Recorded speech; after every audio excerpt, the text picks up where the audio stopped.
예, 안녕하세요. 예, 상속 이야기 강사 이재호입니다. 많은 분들이 유류분 반환 청구 소송을 하고 있습니다.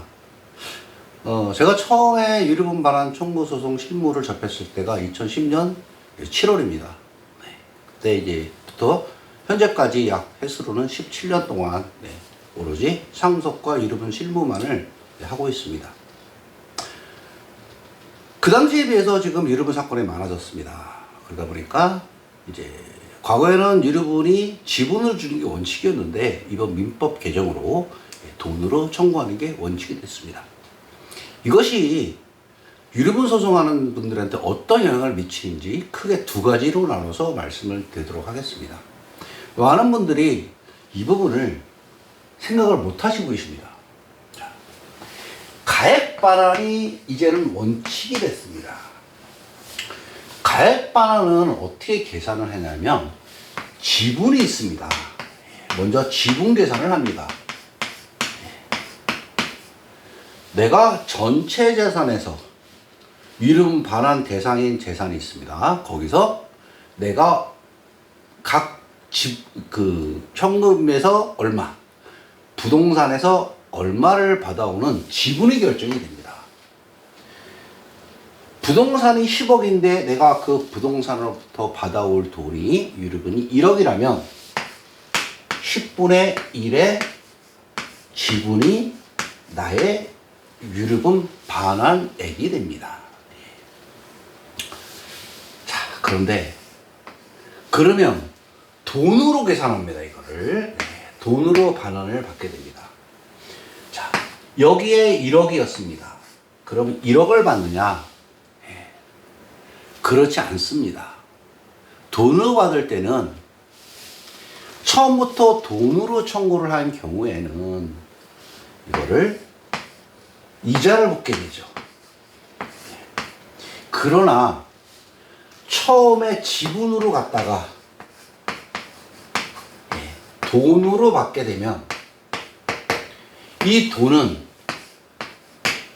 현재 기준입니다.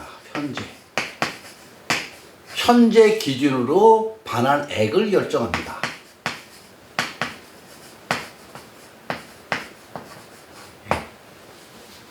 자, 두 가지는 나뉩니다. 내가 처음부터 돈으로 청구했으면 그 돈에 이자가 붙습니다. 끝날 때까지. 그러나 지분으로 갔다가 나중에 돈으로 간다. 이러면 현재 금액을 기준으로 10분의 1이 얼마냐 이걸 계산합니다. 그러니까 이건 이자가 안 붙죠.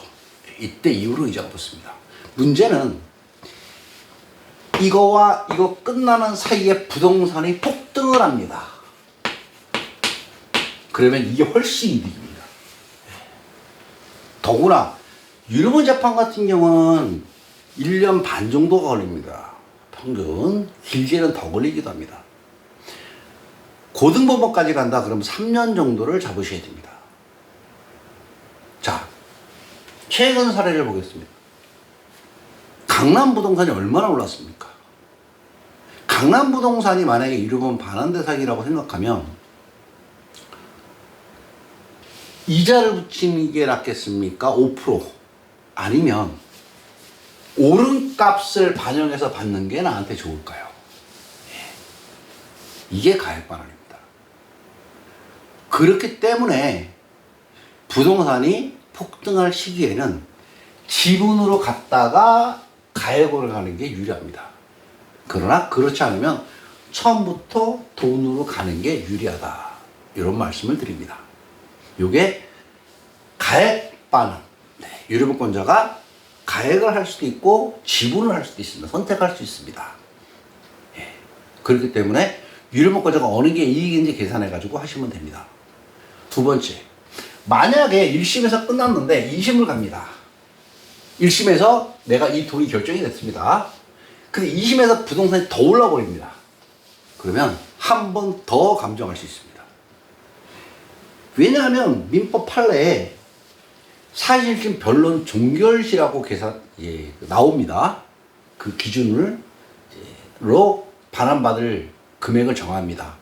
그런데 사실심은 어디냐면 1심과 2심이 사실심입니다. 그래서 1심에서 감정을 했다 하더라도 부동산 많이 뛰면 2심에서 한 번 더 감정을 하는 게 허용이 됩니다. 예.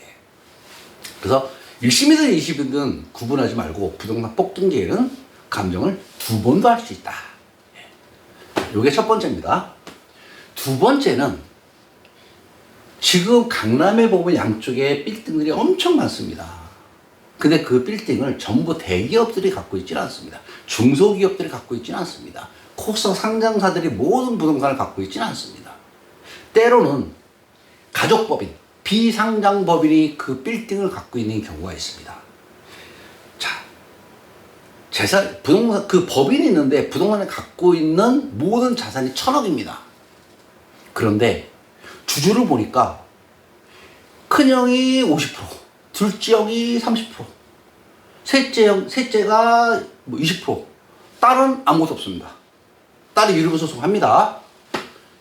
그랬더니 삼형제들이 야 지분 가져가, 8분의 1이지 8분의 1 지분 줄게, 주식 줄게 이럽니다. 예전엔 이게 됐습니다. 왜? 몸을 가라는 원칙이니까. 근데 지금은 난 그거 싫고, 자 주당 얼마야? 계산합니다. 그래서 주당 얼마가 나오면 이걸 돈으로 환산합니다. 이제. 그러려면 이제 뭐 부동산도 감정을 하고 주식 감정도 합니다. 2번 감정합니다. 그래서 부동산 감정과 회계법원에 의뢰한 주식 평가를 또 합니다. 그걸 갖고 거기에 이제 수입 뭐 이런 게 다 계산이 됩니다. 그럼 한 주당 가치가 얼마 나왔다? 50몇만 원이다. 액면가는 5,000원이지만 이러면 내가 받을 주식이 40주인데 뭐 한 주당 5만 얼마니까 그래 뭐 곱하기 해가지고 돈으로 청구가 됩니다. 예. 이게 과거와 달라진 겁니다. 아마 유류분 반환 소송 요번에 민법이 개정되면서 가장 큰 영향을 미치고 혜택을 보는 게 바로 이 비상장법인에 대한 유류분 반환 청구 소송일 겁니다. 이전 같으면 비상장 주식 받아봐야 의미가 없거든요. 뭐 5%도 안 되는 주식 받아서 할 게 없습니다. 이게 배당도 안 해주지. 뭐 들고 있으면 뭐합니까 그거. 근데 이제는 돈으로 받을 수 있다. 이게 가장 큰 겁니다. 자, 오늘은 민법이 개정돼서 가액 청구가 원칙인데 그것이 어떤 영향을 미치느냐. 2가지입니다. 첫 번째, 처음부터 돈으로 청구해서 이자를 붙일 수 있다. 그러나 처음에는 지분으로 청구해서 한 다음에 나중에 가액으로 전환해가지고 폭등한 값에 대한 이익을 내가 취할 수 있다. 어떤 것을 선택하든 그건 당사자의 문제고, 당사자는 당시의 부동산 변동을 보고 선택하시면 됩니다. 2번째는 비상장법인인 경우에 이제는 주식이 아닌 돈으로 다 받을 수 있다. 이렇게 정리를 해드리겠습니다. 자, 다음 시간에는 마찬가지입니다. 요즘 뭐 별것도 엄청 많습니다. 황혼이혼도 많고, 황혼 뭐 나이 60 되는 분이 뭐 딴 여자, 딴 남자의 애를 낳을 일은 없겠지만 요즘 젊은 세대도 이혼을 많이 합니다. 별거도 많이 하고. 그랬을 때 이혼을 하기 전에 별거 중에 다른 남자 애를 낳습니다. 또는 임신한 상태에서 이혼을 해보고 나니 300일 안에 애가 태어납니다. 이러면 전 남편의 자녀로 추정이 됩니다. 이랬을 때 어떻게 이 문제를 해결해야 되는지 그것에 대해서 말씀드리도록 하겠습니다. 자, 그러면 오늘은 여기까지 하고 다음 시간에 다시 찾아뵙도록 하겠습니다. 이상 상속 이야기 강사 이재우였습니다.